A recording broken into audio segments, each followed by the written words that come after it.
Have you ever been in a relationship that you knew was probably a bad idea,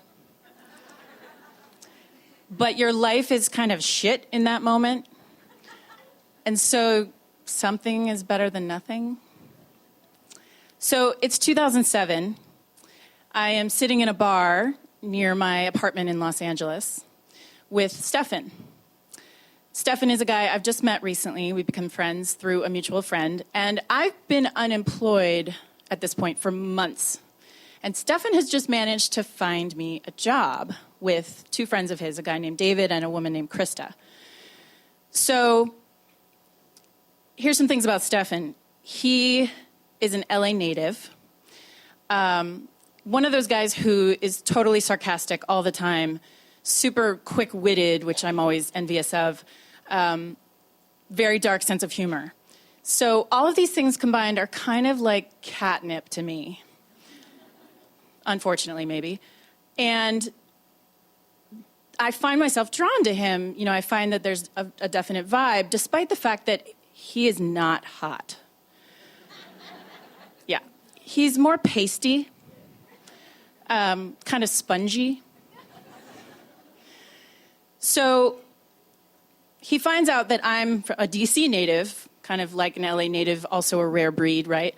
And his first line is, "So are your parents politicians or lawyers?" And I'm like, haha, lawyers. And he's like, "Oh, well, we should get along well then." I'm like, okay, cool, why?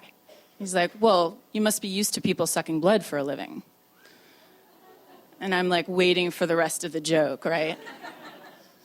And instead he deadpans, "I suck blood too. I'm a vampire." And I'm like, haha. And he's like, "Yes. And it's really hard to find inspiration in a town like LA, especially after 800 years of living." And I'm like, oh my God, does this guy actually think he's a vampire? What a freak, but also kind of how intriguing. And I think about how the past months have just been crap and really hard. And I'm thinking, you know, I need escape. Like, I need adventure. Like, this guy seems like it. Although I probably should have known it wouldn't work out long term. I mean, the age difference, kind of a sign, like, it's 800, you know, that's like 770 years or something. You probably wouldn't even know the albums that I listen to. But I'm looking for inspiration too, and I really have nothing to lose. So I start hanging out with him and his industry crowds. He's a film producer, naturally. Illustrious titles he's produced, things like Before the Dawn, Red Sky, and Knock Knock. And so whenever I meet him, it's, you know, out at a bar late. But eventually, you know, the LA bars, they close. And of course, he's nocturnal. So we keep hanging out. Because you have to make the most out of your day, right? So eventually he invites me back to his apartment. And I mean, ladies, you know, it's always nerve-wracking to go back to a guy's apartment for the first time, right? In this case, I'm a little more anxious. Like, what am I going to find there? Does he have a coffin? Does he have blood bags in the fridge? Am I actually going to be drained, like literally, if I go back there?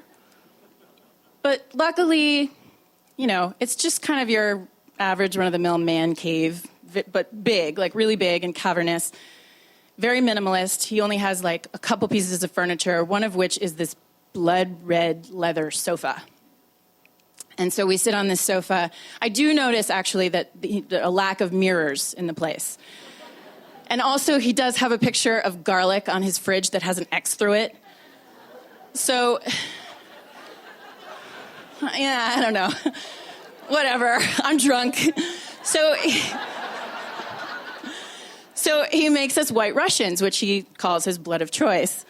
And we sit on the sofa and we play poker because he used to be a professional poker player, of course. And as we're doing this, I'm realizing, like, this is kind of the highlight of things with us. Like, I kind of like this, clandestine, alternate, nighttime existence. And I don't really want to introduce him to my friends. Maybe that's not a great sign. But whatever. I mean, I know that he drinks White Russians, not actually blood. I know that his blood of choice is actually White Russians. His vampirishness actually kind of comes out more in the bedroom. And so he likes to leave, lots of bite marks and hickeys. And I kind of get into playing this role of this, like, gothic heroine and, having to cover up these marks and in public and everything. At some point, I start kind of teasing him about the fact that, they're pretty intense, like, some of them, and they kind of ache a little. And I'm like, hey, dude, like, what's up with the, like, really intense hickeys? And he's like, oh, that's so sweet. I think that's the sweetest thing you've ever said. And I'm like, okay. So, it's been a few months that we've been sleeping together, and I've definitely been keeping him at arm's length. Like, it's fun, it's exciting. I don't think I can really have a serious relationship with a vampire. I also get the sense that he's, kind of keeping me at arm's length. But one night, we're at his apartment, and he has some work to do, and so he goes to his bookcase, and he takes down this photo album, and he hands it to me, and he says, here, while I'm working, you can look at pictures of me as a young vampire.